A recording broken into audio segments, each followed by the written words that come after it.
If you're on the hunt for a really high quality artificial Christmas tree, you might just love this 7.5-foot artificial tree I was just gifted from Yaheetech.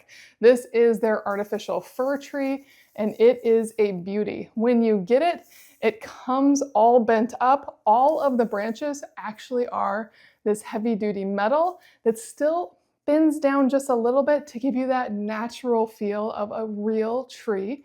And then all the branches are fully malleable. So you can manipulate them how you want to really floof it out. Now you can spend a good 90 minutes floofing out this tree and it's going to keep looking better and better as you do. I'm about 30 minutes in right now and I gotta tell you, it's already looking really good and I see the potential for it to look even better. Especially once I add ornaments and a tree skirt, this tree is going to really, really shine.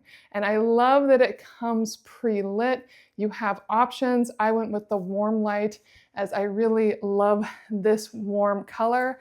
Now it does have labels throughout it in different spots to tell you how to put it together. And you can take those out if you want, or you can just hide them away, especially once you put ornaments on it.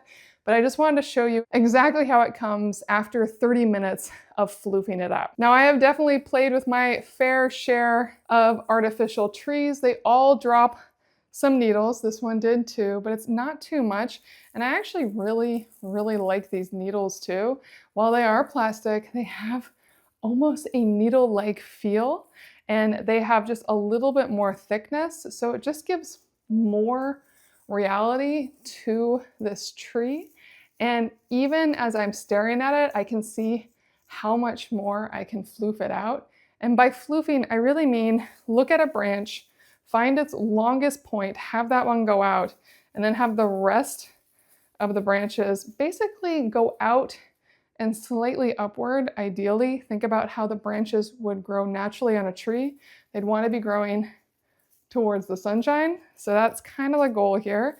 But you do want some branches that might go down a little bit and some that might go up a little bit to just make it feel more natural and to fill in all the gaps. This is one really nice Christmas tree. And if you are on the hunt for an artificial tree, I think Yaheetech has got you covered.